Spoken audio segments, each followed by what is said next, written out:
This crowd rises to its feet. Vaccaro slammed it home. Garland left wing, 3-ball. Perfect! Garland one of the lane, lobbed to Mobley. Pow! And Allen blocked the shot at the rim. Pow! With the left hand and a foul.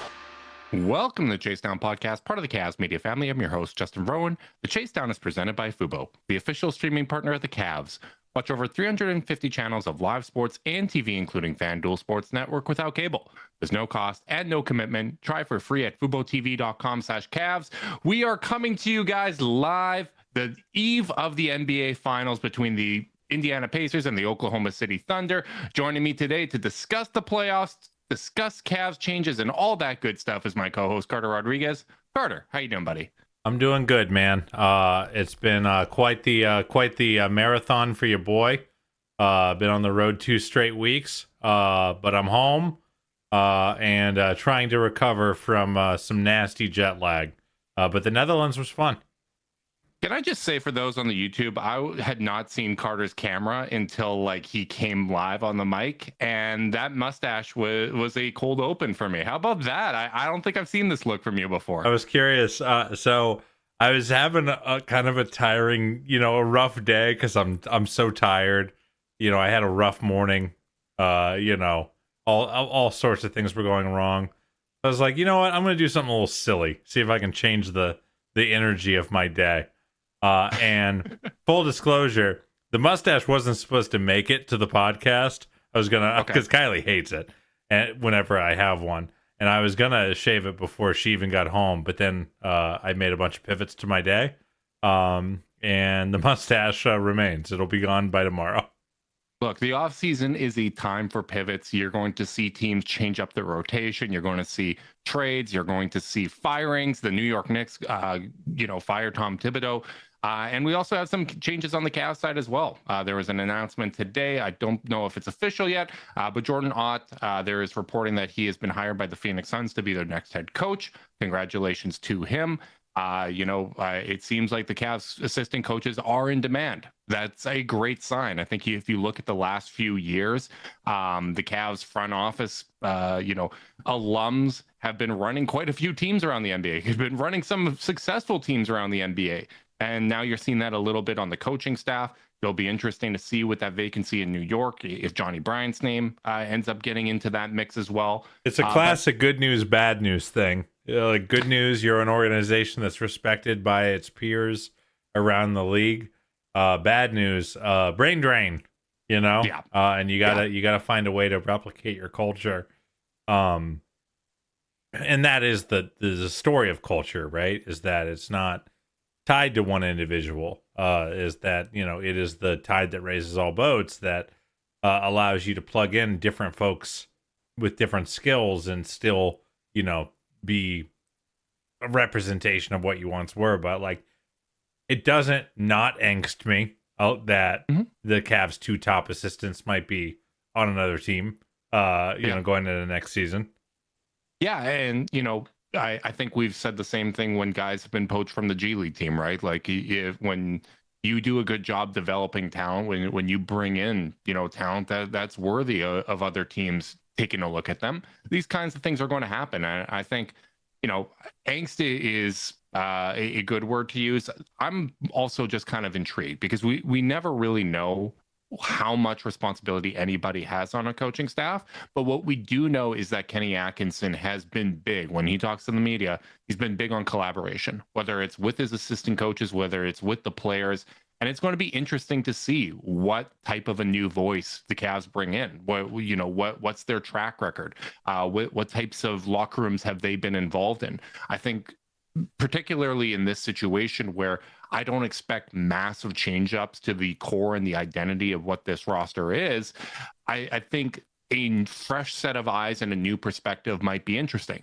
Now, interesting doesn't guarantee it's going to be a positive change. Interesting, you're still building off the foundation that you laid next year, so it's not something that's dramatically concerning. We're not changing up, the head coach. We have our coach of the year.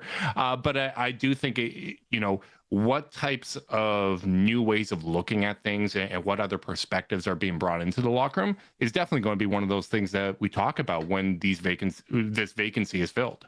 And also, like, who is the guy, even if it's not a new face, or if it's an elevation, with of the current staff. It's always interesting when you have one of those like in-house promotions where a guy goes from the back bench to the front bench and all of a sudden is empowered to have that voice, just like players, coaches have to play their roles, like, and even in an open-minded environment that Kenny seems to have fostered, where seems like ideas can come from anywhere, but like at the end of the day, like, you can't have 15 coaches opining on every rotation or every schematic decision. Like, you do need like a chain of command at the end of the day. So you just you lean on your culture to maintain the quality bar, and you also have to trust in your ability to identify coaching talent. Like, when you lose a guy like Ott, who's clearly respected around the league, no greater endorsement of a coach than when a bunch of players are sharing like, hey, good luck, well wishes to an assistant. Clearly a good guy that had the faith of the team. So here's hoping that whoever they do replace him with and is an additive and brings that fresh perspective. Yeah, it'll be very interesting to see what direction they go. That's all I really feel qualified to even say on this, because we're not in that locker room. We're not at practices. We're not, witnessing what, the delegation of tasks are, right? So what direction they go with the vacancy is going to be really interesting, and we'll see what comes of that. But as I mentioned before, we are on the eve of Game 1 of the NBA Finals. Excited to see this matchup between Pacers and Thunder. I've seen a healthy mix from the media. Some are being like, you know what, let's just talk about basketball. These teams are awesome. Let's stop all this ratings nonsense.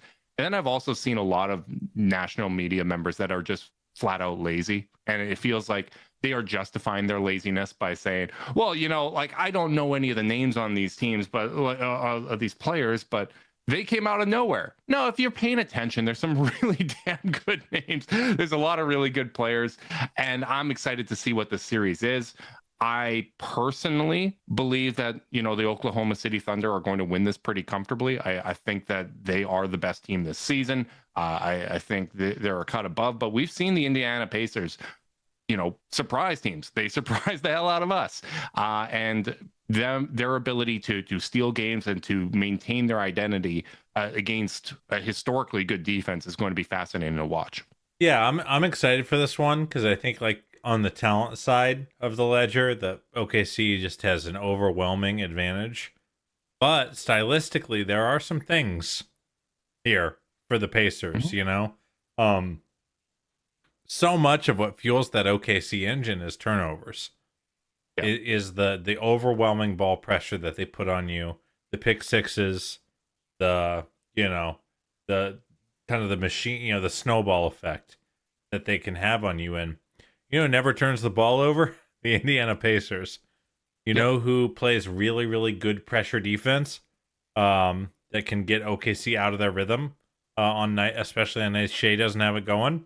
The Indiana Pacers. So I feel like it's one of those things where the matchup is really, I'm not sure the Pacers could ask for better answers to the things that OKC is good at, but the talent I just don't think is there for them to make this a long series. But I don't know. OKC has a way of making you on when they're at their best. They feel like one of these generationally great teams, but they are prone to some stinkers and some weird games. So yes, they are. I don't know. I don't know quite what to make of it, but I do think this is the Thunder series to lose. And frankly, if you're the rest of the league, that's probably a good thing, because if they lose, they'll probably just go trade for like Giannis or something, or Giannis and KD or something. Yeah, that's probably a good point. It's interesting. You're right. Like they are prone to some of those games, and from a Cavs perspective, that's almost a little discouraging, right? Because this is probably the worst that the Thunder are going to be, at least from a talent standpoint, as they gain this experience from this finals run. I think that they're going to be a better team. Now, health might not align with that. There's a variety of factors. You have to get lucky to win a championship, but they're going to be learning from this experience. And one of the things I think about with the Pacers, you guys might not agree with me in terms of how that series would go if we were healthy. I still believe with the current state of where we were at, we could have won that series with the injuries. But the other thing to kind of remember with that is you learn from these types of experiences and you get better. The Cavs, I firmly believe they would have won in 2015 if they were healthy. That Golden State Warriors team the next year, they didn't make any dramatic changes to their roster, but all of those guys took a step forward because of the experience that they had. And once again, maybe not in a popular opinion, but I think if both teams were fully healthy both of those years, they flip which years they won the titles. I think the Cavs win in 15 and the Warriors would have won in 16.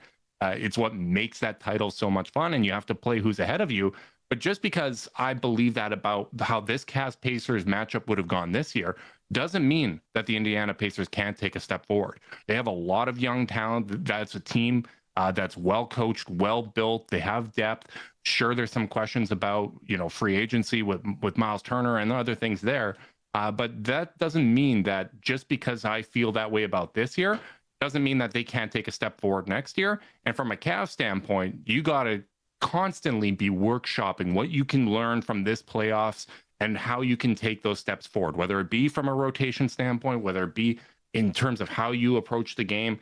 And I think they should be watching these finals. I'm sure they're watching these finals and these playoffs with a keen eye, seeing what you can steal from Indy, what you can steal from OKC, what you can steal from Minnesota, from New York. Every single data point is valuable when it comes to the playoffs. Does it feel like this series, more than last year, was a series where you can kind of watch it as the Cavs and be like, they should steal some stuff? Like, yes. I feel like nothing about the Boston Celtics was really replicable.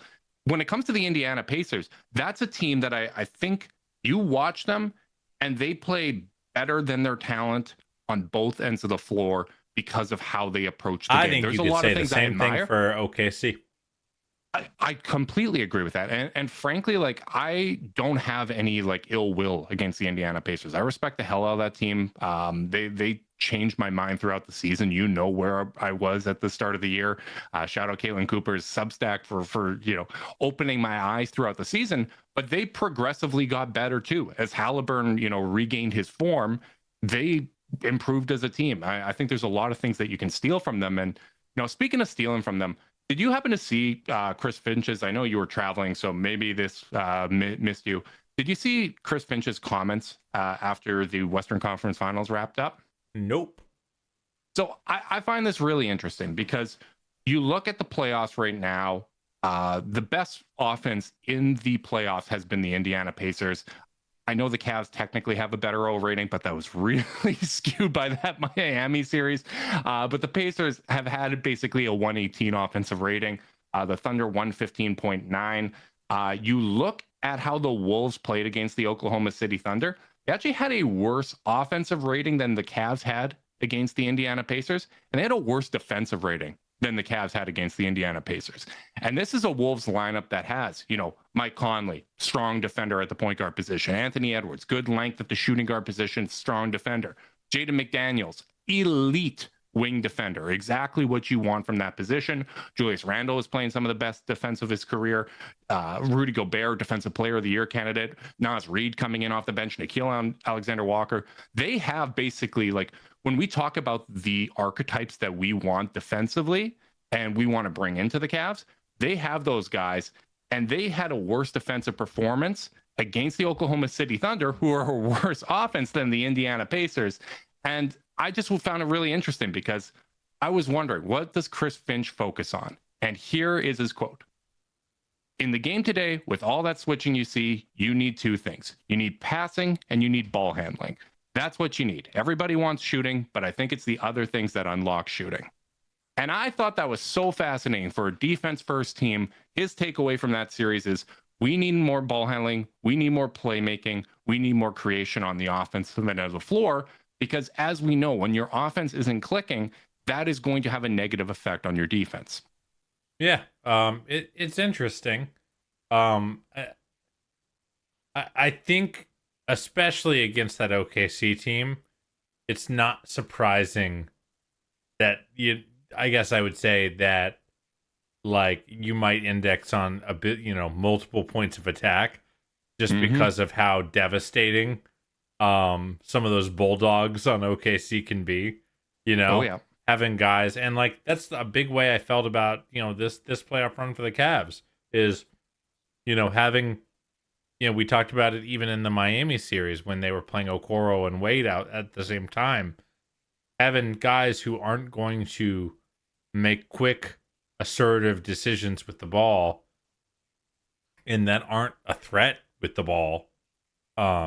If the jumper isn't falling, is just kind of death for your offense. Yeah. And I do think in general, when you listen to coaches like Chris Finch and you listen to and you listen to fans, I feel like the conversation is flying in the opposite direction. Fans want to figure out how to get stops. Coaches are trying to figure out how to score. Yeah. And like that's why I think I have continued to kind of lean in on the offensive identity of the team, just because it's like I felt like they got enough stops to win really in the last 2-3 years. It's just been that consistent rhythm offensively that like they haven't been able to find. They've always reverted to the one or two ball handlers that are initiating everything. And to Chris Finch's point, like that's just easier to game plan against. Yeah. And obviously the injuries had some impact on that. You had Darius missing games flat out, and then playing through that toe injury. Donovan Mitchell, you could tell his mobility was impacted after that calf strain in game 2. And it just felt like we weren't able to generate that playmaking, right? Like Indy wasn't sending help. They were daring Donovan to kind of beat them one-on-one, to not to take away those easy kick-out passes that the Cavs offense really feasts off of. And then Ty Jerome just wasn't able to turn the corner. And it's kind of ironic because...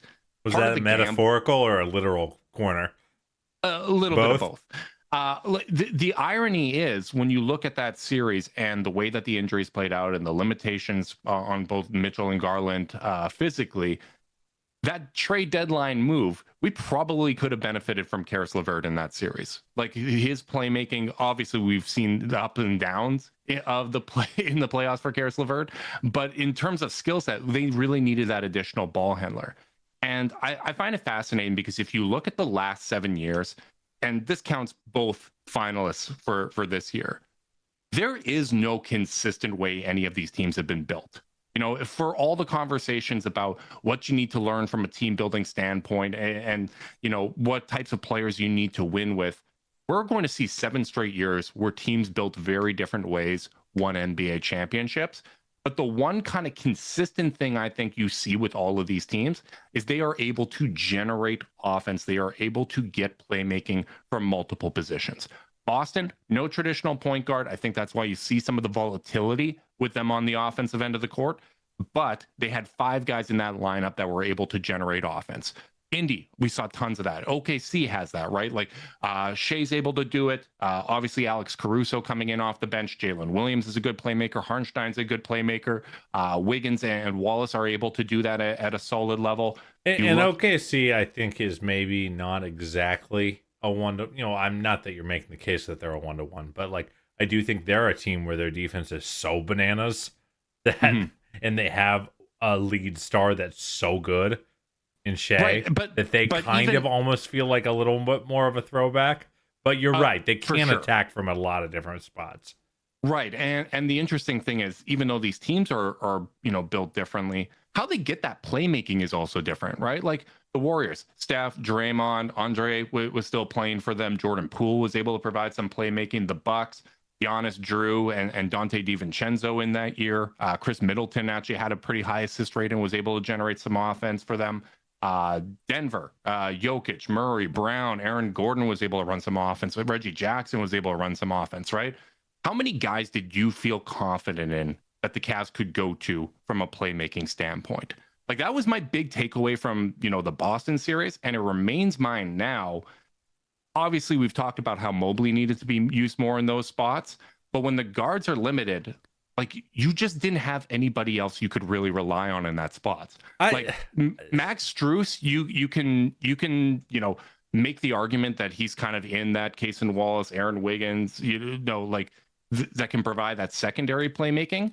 But whether it is, hey, we need to use our guys differently because we believe that they can provide that playmaking, or hey, we need to bring in someone that's going to be able to supplement that a little bit and provide that from the front court, it just felt like the initiation was too backcourt heavy in that series. Sure, and you're right, and we've talked about a lot. Like I'll gripe about the way Mobley was used and the way he used himself in that series for the foreseeable future. But I will say, this stuff does roll downhill. And like, if Shea and Jalen have really bad games or are hurt, then I think, and we're seeing Alex Caruso initiating more, and we're seeing Aaron Wiggins have to initiate more, and we're seeing Chet Holmgren try to run inverted pick and rolls. Like, yeah, they'll get decent looks every now and again, but we will go, oh man, they're probably having to rely on those guys too much. So like, there is a degree 100%. Where like, if Darius and Donovan are playing well, are we having discussions about the team needing more playmaking outside of Mobley? I don't think so. Let's like, put it this way. Strus, I guess, hold on, let me get through this. Yeah, I think Strus, as the 4th or 5th best playmaker on the floor, is a great outcome. I think DeAndre Hunter as the 4th or 5th best playmaker on the floor is a great outcome. I just don't think that the Cavs played a style that allowed those guys to look that way. Yeah.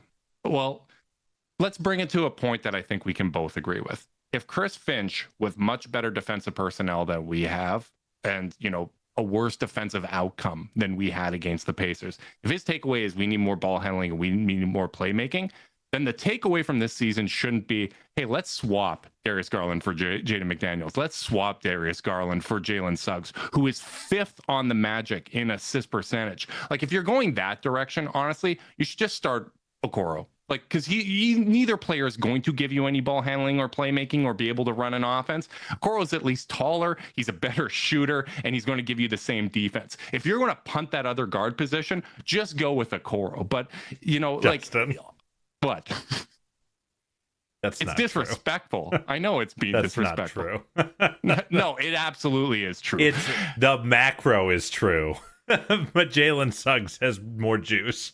The macro is all I need to get the joke off. But if that's your takeaway, what the Cavs need. You're right Darius that Garland. The takeaway that the Cavs should get less ball handling and more on-ball defense is nonsense. Is not the solve I would pick. If you wanna say that the Cavs could use more front court initiation and things like that, and you're interested in that kind of thing, okay, I could see it, but that's not really what Jaden McDaniels is. It's not really what Jalen Suggs is in a front court initiator.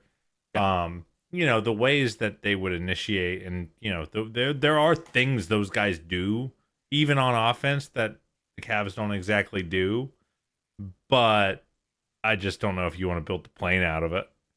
No, I'm not going into this offseason trying to find less help, right? You always want to get more help, and that's why tools like Zoom AI Companion are so important. Only you can do your best work harder. Zoom AI Companion can help you do the rest, like automatically taking notes, answering meeting questions, and helping you respond to your coworker.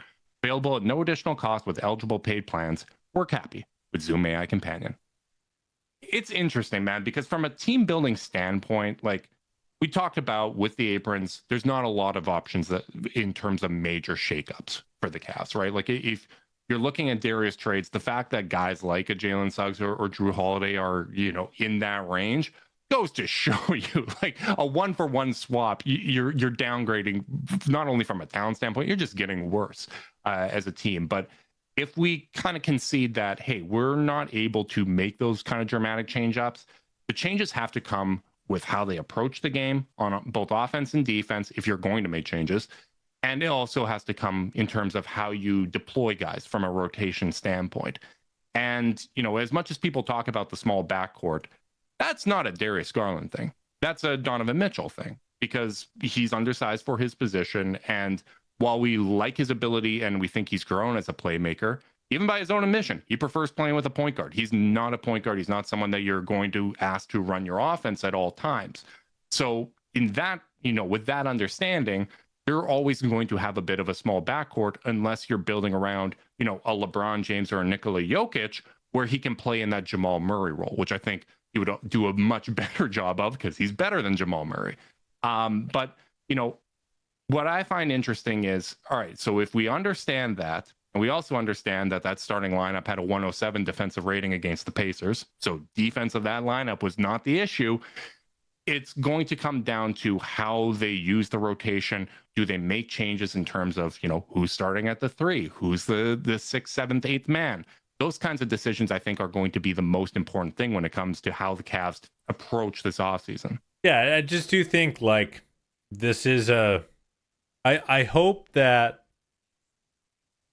when you talk about the lessons that the team chooses to take away from this season, I hope that it's not just an injury conversation within that coaching staff. I'll be surprised if it is. I think we can almost assume that it's not because when you listen to those exit interviews, that wasn't what the takeaway was, right? Like it's, hey, we gotta get mentally tougher, we gotta get more experience, we gotta get better. So you could interpret mentally tougher as just do what our plan was, but better. Okay. You could interpret it that way. I do think the fact that, Kenny felt like they had enough talent-wise to win that series, and I believe he said as much, like, we didn't lose that series because of the injuries, or I think is what he said. Yeah. I think that tells me that there is some, some disappointment with the on-court product, but it is always going to be a question in terms of choosing what lessons to learn. Was this an execution problem? Was this a talent problem? Or was this a schematic problem? And, I think and the unfortunate answer is always going to be yes. It was all three of those things. Like, more talent could probably paper over, or, healthier talent could have papered over schematic and execution problems.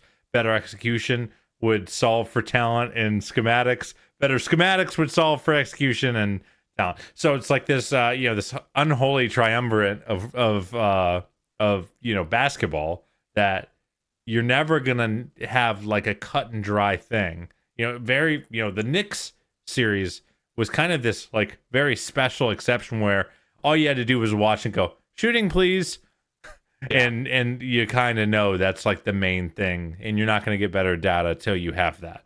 Like in this, it's a much more gray area. So I don't know if we can assume that Kenny was that's my point. Scheme let us down. Now, maybe I'm just showing what my assumption is. And, the interesting thing, like, I think why you're seeing the Knicks basically have an existential crisis here is because they were in a position last year in the playoffs where they thought we lost because of injuries. We would have beat the Pacers if we were healthy. They go into this offseason and they make dramatic changes. They think that they improve their roster. So now you have an improved roster from what you thought was going to beat the Pacers the year before. You bring in that more talent. You're healthy in the playoffs against the Pacers, and you look completely outclassed and outmatched, which goes back to what I was saying before, which is even, if we disagree on what you think this year's series would have been if you're healthy, and I'm saying we as in myself and the listener, even if that's the case, I think we can both agree that it doesn't necessarily mean anything moving forward. Every year is its own kind of ecosystem. Every team is different. You can't make assumptions on who's going to be better, who's going to be worse. And of course, like after the last couple of years, I'm going to have concerns. I'm going to have concerns on whether or not both guards are going to be able to make it to the playoffs healthy, if they're able to make it through the playoffs healthy. But, those are answers that we can't really have right now. So you focus on everything else. Yeah. Go ahead. Yeah, Go ahead. No.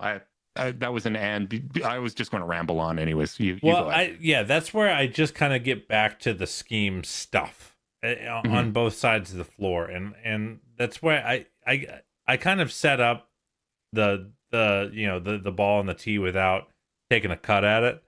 I kind of said, should they wonder about scheme? And like, I guess my final takeaway that I have right now is that they should. I do think they should really be evaluating how they attacked that series against Indy, what they asked their guys to do over the course of the season, and comparing it against what they did against Indy. And, it's funny because on either end of the ball, I kind of feel the opposite way.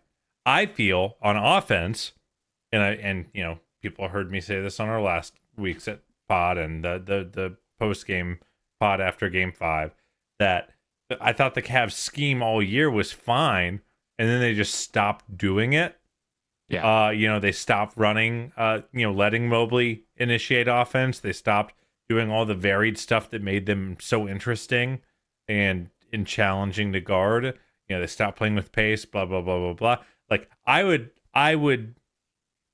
say that knowing what I know, which is very little, a very small window into what was going on in that locker room, that it felt like their execution failed them more than their scheme failed them. Like, they stopped doing the things the coaches had them doing all year on offense. On defense, I actually am more inclined to blame the scheme. I think the switching, the soft switching, which if you are someone who listens to this podcast regularly, me and you had our little back and forths about this over the year, where you wanted more resistance, you wanted more physicality at the point of attack, and I was on team, the shell's good enough, just don't screw up. And I think we saw the limits of my point of view on that in that series, where the shell started to break. The shell was more fragile against more talented teams, and and then it was gimmick town from there. It was the 3-2 that worked for a quarter or two, and then was solved. And I do think like there should be some hard looks on that end of the floor about how, not to be reductive, but it does. I do wonder if the soft switching strategy, moving its way into the playoffs, was an 82 game kind of strategy. That's a strat that works awesome against Charlotte in February, or even a good team in March when they're not that, the sharpness isn't there to just beat it up over and over and over again. And I'm curious what you think about that. I agree. And I know I mentioned this on the last podcast, but I feel like from a defensive performance standpoint, I don't think we've ever played better than our personnel. Like, I think people will discredit our personnel because, some of the perimeter guys are undersized, but this is still a team that year over year performs well in the defensive end. I think obviously the impact of Evan Mobley and Jared Allen has a massive part in that, but these guys are a little better than they get credit for. And the thing about, the soft switch is I just feel like it's a passive approach to defense. I feel like we have sat back in our shell and we have trusted our personnel to do the work. And for the most part, they have. But when you look at how teams have disrupted our offense, it's by making us uncomfortable. And I think when you look at the playoffs, one of the takeaways that I have is depth is actually mattering in this year's playoffs. Teams are running deeper rotations, and they're using those deeper rotations to play a little more aggressive. If you're going to play 9-10 guys, I want those guys playing really hard in those 9-10 minutes. I want to see you pressure full court a little bit more. If you're giving them breaks every 6 minutes and you're properly using the rotation like Kenny did all season, it feels like it's low-hanging fruit to be a little more aggressive. when it comes to that end of the floor, to pressure, to blitz a little bit more, to force guys out of their rhythm. Whereas when you're playing and you're trusting the individual defense and you're trusting the integrity of your defensive system, you're giving people the matchup that they want without making them work for it. They know what to expect from your defense every single time up and down the court. Now, the defense may still be able to get those stops because of the defensive personnel that you have, but if they know what to expect all the time, I just feel like you are not making teams uncomfortable enough. And I think that's why when you saw those dramatic changes, like, okay, we're going to go to a 3-2 zone here, because it was such a dramatic deviation, it took time to adjust to that. Where I think everything they did defensively this year, they could do again next year, and it would be great. But if you're playing shuffle on Spotify when it comes to your defensive coverages and what you're throwing at teams and changing things up and relying on your guys to be more active communicators to do that, I think that that's something that I would like to see them work on throughout the regular season, because I think you need to practice that over 82 games in order to be able to do that at a championship level. And that's what Indy does. They press shuffle on every play offensively and defensively, and they are ready to play that same style when it comes to the playoffs. It's interesting as you're talking about that. It does remind me, again, they did do this against Miami. They did it against a less talented team. And so like maybe there was a little bit of a, like, I don't know, like over respect of the Pacers of like, we can't get in the blender with them. Yeah. But like, and maybe they didn't do that against Indy because Donovan's banged up, Darius is out, and maybe Ty's not going to be able to play that style. Maybe, but I think the more important thing is you got to practice that all season. Yeah, sure, but like I guess what I'm saying is think about like the way that they said, Jarrett, we want you to challenge every catch for their bigs on the way out. What's to stop them from doing that to Pascal Siakam, to Miles Turner? Especially Miles Turner, who can't dribble. Like, what is to stop them from playing with that kind of pressure and that kind of physicality on the catch? What's to stop them from full court pressing? Like, they just kind of didn't do any of that. It was just like, all right, let Hallie chase whatever switch he wanted. Either get a blow by or a very clean step back. Rinse, repeat, rinse, repeat, rinse, repeat. And again, it's not like Indy absolutely murdered the Cavs on the offensive side of the ball. So like, I don't want to over-index on this because at the end of the day, I do think they lost this series on the offensive side of the floor. I mean, Indy had a 116 offensive rating. That's not like bananas. But yeah, I do worse think than it was against the Knicks. Yeah, but I do think getting it, like that more than the sum of their parts thing for you is just spot on. Like, I don't know if this defense consistently makes teams feel them. And, I think a guy like it's interesting. Remember right after when Giannis said that he felt like the Cavs were a harder defense to play than OKC? Yeah. And we kind of all puffed up our chests like, yeah, we are tough, And if you really like, peel that back a layer or two, it's like, of course, trying to beat up Giannis Antetokounmpo is not a winning strategy, And of course, the team that tries to beat him up, he's like, I don't care about that at all. I'm the biggest, strongest, most athletic guy in the league at beating that particular style. What's hard for him is having to finish over the shell, But like it's like the defensive scheme is almost tailor made to beat those kinds of offenses. Not, even the Jokic, the Denvers of the world, think about how well they guarded Denver with that style. So like, to some extent this is a bit of a, this is a styles make fights thing. And a more physical, violent defense isn't going to work as well against the Milwaukees or the Denvers of the world. But like being able to do both is pretty valuable. And I just don't know, it's just funny to think about that comment and how geeked I was to hear him say that. But it's like, yeah, that's great for Giannis, but it doesn't work against the Pacers. it doesn't always work against the Boston Celtics, So like you have to have just as the offense needs to think about diversifying themselves and coming with all these, more playmaking in the front court. I think the defense really needs to put on a similar cap of like, how are we going to kill teams in 8 different ways as opposed to just being really, really stable and solid at one. Yeah, and this isn't to say it's a problem, but when the goal is winning a championship, you want to look at where you can gain advantages in the margins, right? If we tweak our style of play on the defensive end of the court, is it going to give us a larger margin for error? Is it going to help make teams more uncomfortable? And I think when it comes to the soft switching, I just feel like we don't have the personnel that makes it necessary to do that. And, you and I aren't lucky enough to have synergy accounts, but Basketball Index does pull a lot of that information from synergy. And I thought it was really interesting to dive into 2 very important metrics when it comes to our perimeter defenders. And those metrics are perimeter isolation defense, which is the measure of how well a defender's lower shot quality and suppresses attempts within perimeter isolation defense, adjusted for the average skill level of the offensive players guarded.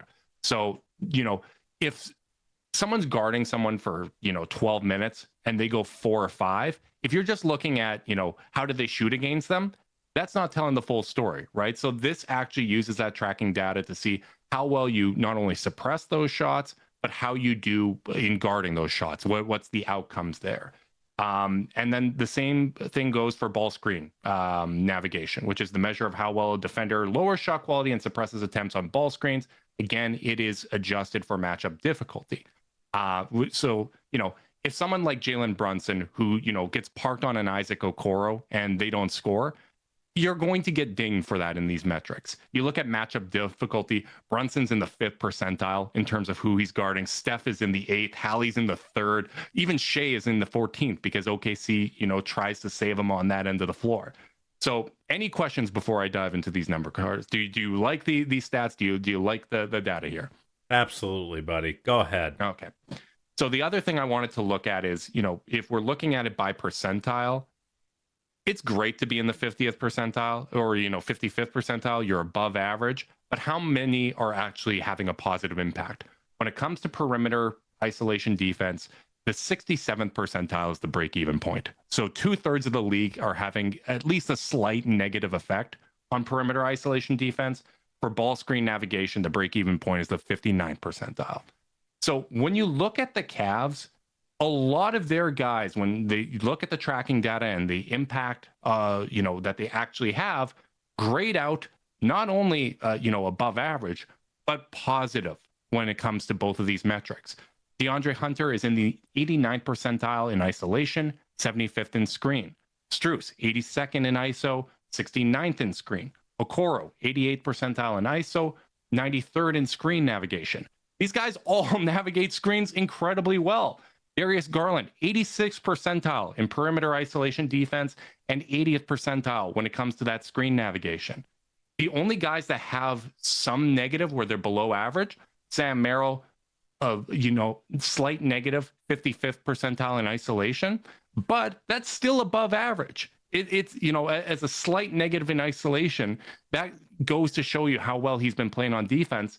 And that screen navigation, which we talked about all season, we thought he did a terrific job, 93rd percentile in screen navigation.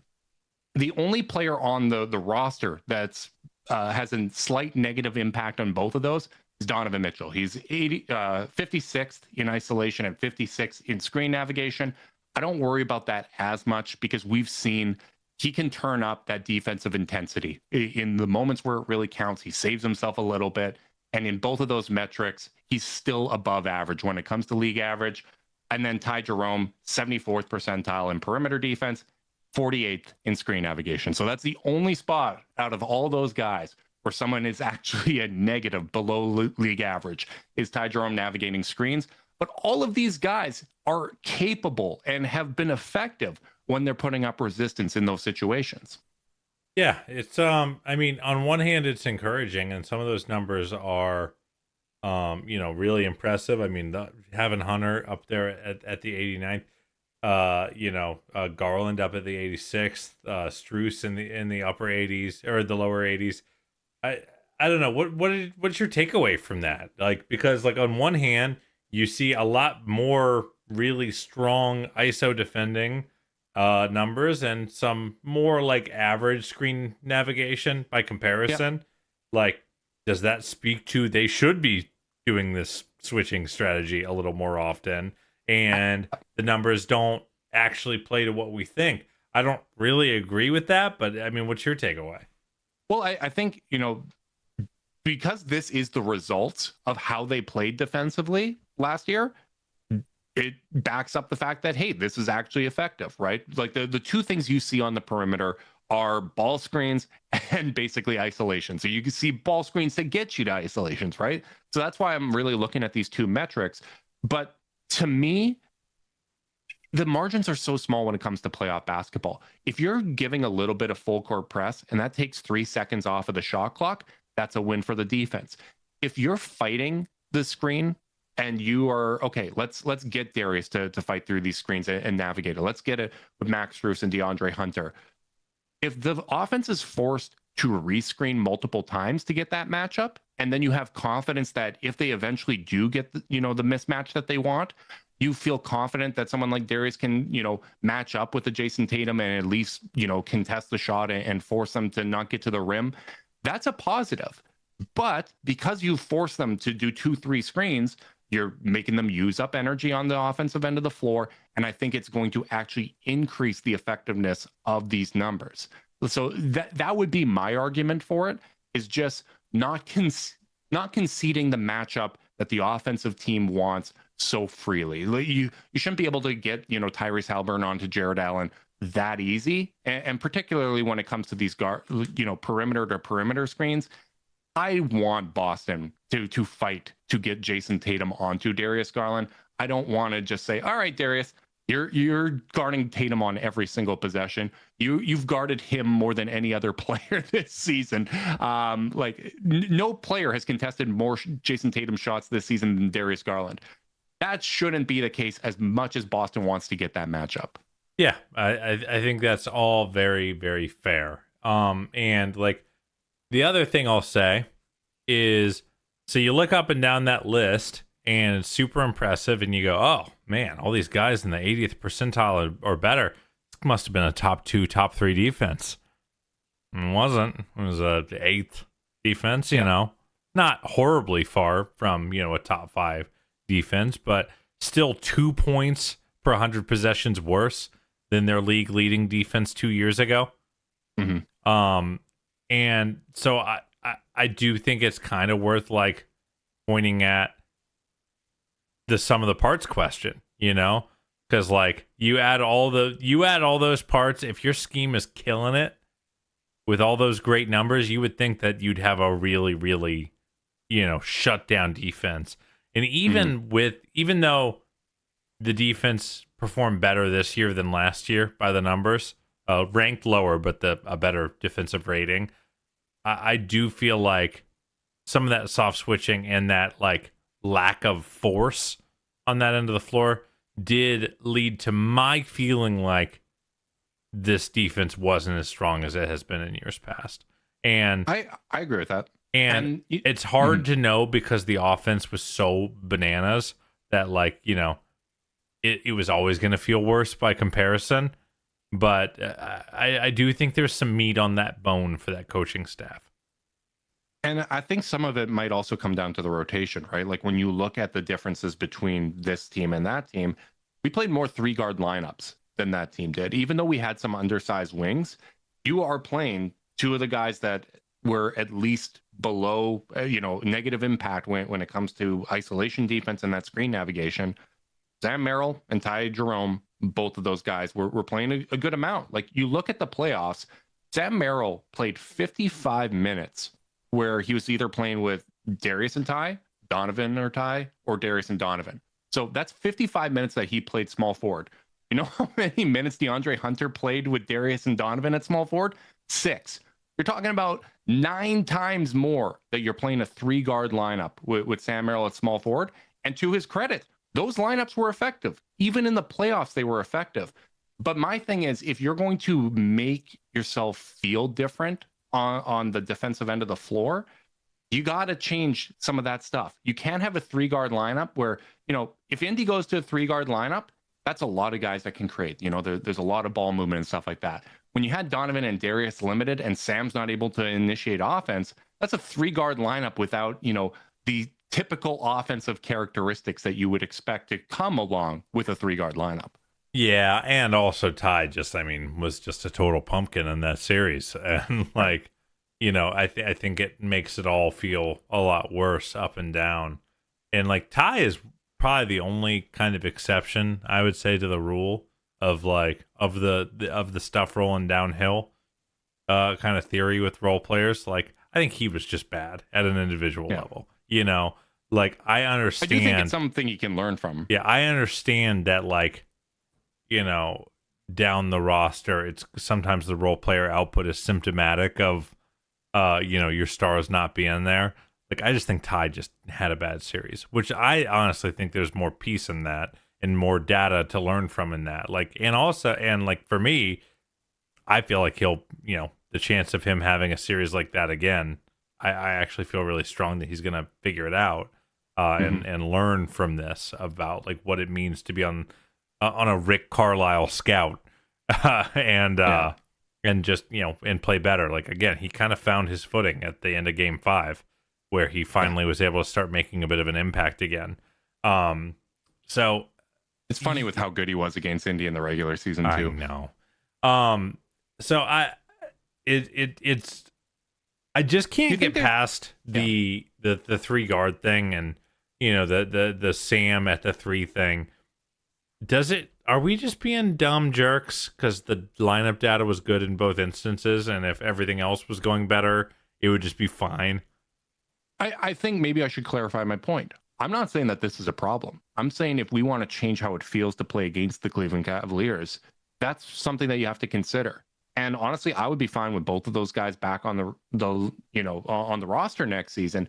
I just think that maybe that's one of those considerations you have to have going into free agency where the pitch might be, hey, there's some games you're not going to play because we're trying to play a little bit bigger. We're trying to change up how we're playing at the small forward position because Sam Merrill, he played way better than any of my expectations. I don't think that guy deserves any blame, whether it's him playing at small forward or not. He played, you look at Clean the Glass, it says 73% of his minutes came at small forward this season. Crazy. I think he held up incredibly well there. He held up incredibly well in the regular season. He held up well in the playoffs. He did a great job defensively. On guys like Tyler Hero, he stepped up. I don't think he deserves any blame for how this season went. I just feel like, hey, there might have to be a decision when you're prioritizing what moves you can make in a very limited apron world. Are you going to have to choose between these two? Because if the decision is, hey, maybe rotationally, yes. Well, rotationally, yes, but both of these guys are free agents, which is why I think this is actually a conversation. Because if the decision ends up being, hey, we're going to let Ty walk, we'll find another veteran backup point guard, but we're bringing back Sam Merrill, and he's coming in as the shooting guard, and Donovan Mitchell is back to being the backup point guard, I'm 100% fine with that. If the decision is, hey, we're bringing Ty back, he gives us so much juice, he makes us better in the regular season, we believe he can learn from it, I'm great with that. If you bring both and back and the pitch is, hey, there's going to be some nights you're not playing, it's going to be a little more tenuous, and both of them buy into that and they're willing to sacrifice for the team, that is a huge bonus because both of these guys were terrific for the Cavs. Yeah, it's it's going to be pretty interesting because I think both have earned their way back to there have been pending free agents that I'm happy to help walk, happy to help drive to the airport over the history of this Cavs team, guys that you go, even if you had a good time with them, it was like you knew it was just time for a change. Jetty was like that. I really loved Jetty as a Cavalier, but you knew it had kind of run its course and it was time to try something else. I don't feel that way about Sam or Ty. But if you're looking to change the alchemy of the roster a little bit, it's pretty hard to change it that much with your only 2 free agents and just bringing them back. especially with trades as challenging as they're going to be. So like that even is going to be a consideration where it's like, we're happy with both of you. We'd love both of you back, but we just don't want to be so the same for the third or fourth year in a row. It goes back to what I said before, right? We have an undersized backcourt because Donovan Mitchell is an undersized shooting guard. I am okay with that because he is our best player. He is terrific. We need to have, that point guard. And you look at, if I look at, that data for perimeter isolation defense and ball screen defense, what guards 6'4" or over are positive defenders in the entire NBA? Here's the list: Drew Holiday, Jalen Suggs, Anthony Black, and Bruce Brown. That's why we got to get Jalen Suggs, Justin. Right. If you look at point guards, 6'1" or taller that are positive defenders. So Garland's height or more. Obviously, those four still count there. The only additions are Gabe Vincent, obviously Darius, Maxey, Peyton Pritchard, Isaiah Collier, and Scottie Pippen Jr. It's a short damn list. Like, honestly, hold on. Is it? I think it's just Collier. Yeah, I don't know why I went French Canadian. there. You Canadian. You're too close to Quebec. I love you.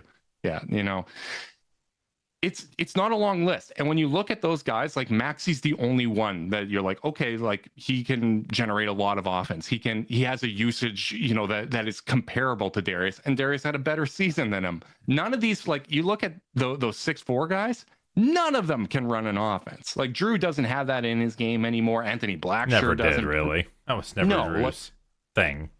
Right. Giannis would take a big part of that responsibility. So, like, when you look at this combination of usage and also, like, the results of how you did defensively, Darius is one of the only guys that actually fits that description. And I think part of the perception is because we concede the soft switch, it's, hey, they're hunting Darius, they're getting the matchup they want, and it doesn't matter how he holds up in those situations. Obviously, the point guard is going to be involved in these types of matchups, and I said how these stats factor in matchup difficulty, right? And how Brunson, Steph, Hallie, Shea, they're all down there. Darius is in the 69th percentile for matchup difficulty. Nice. Like they trust him in all these situations. They don't hide him on the defensive end of the floor. You look at matchup difficulty. Obviously, the leader is Okoro, 92nd. Then it goes Max, Wade, Hunter, all of them are 85th or above. Then it's Allen, which I'm not surprised Allen is ahead of Mobley because we will put Mobley on a weaker offensive player and let him roam. You see the same thing with Draymond's matchup difficulty. Then it's Sam Merrill at the 41st percentile. Mobley's 47th. I skipped him. And then Donovan is 24th percentile. So Donovan's the guy that we're resting. I think that's correct because he carries such a big load. But it's not like Darius is hiding. It's not like he's, it's not like we aren't tasking him with these matchups. You look at who he covered the most. I mentioned, covered a lot of Tatum. It's Trae Young. It's LaMelo Ball. It's the point guards. It's these lead initiators. He's been trusted in these situations, and he's held up really well. Yeah. I think to your point, though, about the,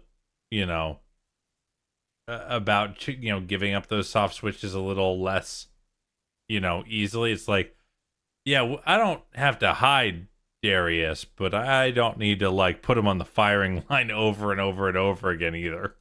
No. And I think you see like in those Boston matchups, I think part of why he's not as efficient is, and you see he misses a lot of open shots in those games. I think part of why he isn't as efficient is he's being worn out on the offensive end. I think we did the same thing with Steph Curry in the finals where you would see him miss shots that he would normally make and he would wear down because we're trying to involve him so much defensively. So if we make it a little bit harder, I think it's going to make life easier. And I think that this is a roster capable of doing that. I got one more stat for you, Carter, because I love this one. Shout out Seth Partnow for coming up with this stat. He has a true usage rate. So this is your normal usage rate, which for those that aren't familiar, usage rate is any possession that ends with you either turning the ball over or taking a shot. So the possession ends with you. True usage is those two stats, also adding in anytime you create an assist opportunity.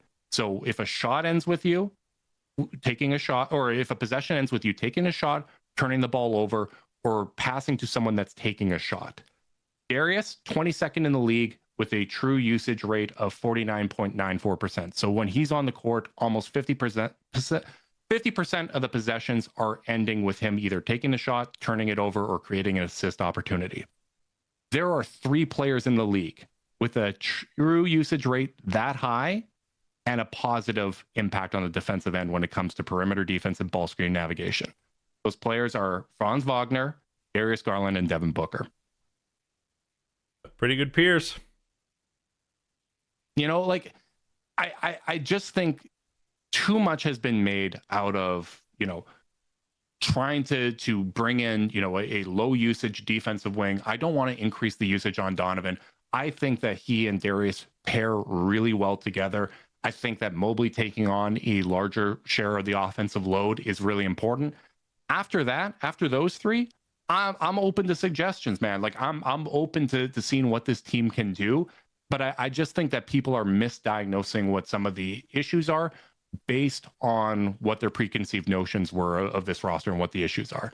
Obviously, we have concerns when it comes to health. I think if that doesn't line up next year and it recurs again, I think you got to have some really hard conversations about both of the guards if both of them are in that spot once again. But I just think that this team is talented. It fits incredibly well together. And as Kobe said, you know, in his end of season presser, if I didn't blow it up after last year, why would I do it this year? Yep. And I tend to agree. Obviously, you got to keep your options open. See if anyone you know, walks you into a great outcome. You know, think about what we thought we'd have to give up for DeAndre Hunter and what we gave up. You know, super disparate outcomes there. So you got to keep hunting. You got to keep looking. And you got to be an icy dude sometimes. But you know, I think there's a difference between keeping your mind open and thinking about ways to get better and, you know, hitting a panic button. It doesn't seem like the org is ready to do the latter. Mm-hmm. So to that end, really the only thing they can look at is their performance, is their scheme, because I don't think this organization thinks they have a talent problem. You know, whether they're right or not, I guess we'll find out. I think we're both on the answer being no. That means that the scheme and the execution has to get better, or it's going to, you know, start looking like a talent problem real fast. Totally agree. And I think, you know, the core of what we want summed up is we want the Cavs to be able to impose their will and impose the style of the game on both ends of the floor.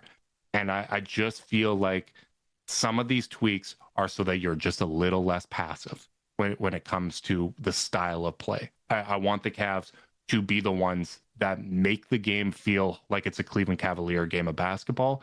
And I felt like in that series, that was Indiana Pacers basketball. Yep. And I mean, and it's been the problem all through the playoffs of this entire tenure. So, you know, am I going to pretend like I'm as sure that they're going to figure out how to do this as I was 2 years ago? I'm not. No. You know, which is why I keep leaning towards I just don't have better ideas just yet. Yeah. You know, like I don't have an idea that I believe in more than I believe in this team figuring it out. But like, yeah, I mean, I think they're going to go into this next season's playoffs with, you know, dubious grains of salt poured on whatever they do in the regular season because of these, you know, these identity slips, I guess we'll call them. I think that's warranted. Honestly, that's the way basketball has always worked in my entire time watching it as a fan. You know, doubts, people, you know, picking apart the team, coming up with you know, crazy shake-up ideas, stuff like that. That just comes with the territory. And I'm with you. Like, it's impossible to not look at that occurring again and not have that be a concern. But to me, the counterbalance to that is the biggest question that we had, and I think the most important thing was, is Evan Mobley capable of taking the leap? And the fact that he's already made, you know, what I think is the biggest leap that he needed to make, that gives me a lot of confidence. That was such an important piece that if there wasn't that, I'd be a lot more freaked out about how this season ended. But it is indeed a good team. Totally agree. The talent is absolutely there. They just need to be able to do what they do more consistently. Big thanks to everyone tuning in live on YouTube. We appreciate you guys. Make sure you like and subscribe. Click that notification bell so you know when we're going live. If you're listening via podcast and you want to support us, leave us a rating, leave a review, subscribe, unsubscribe, resubscribe, and help cook those books. If you want to be part of Chasedown's exclusive Discord chat, send a screenshot of the review to chasedownpod@gmail.com. However you choose to support us, we really do appreciate it. Make sure you guys are staying safe out there. Until next time, go Cavs.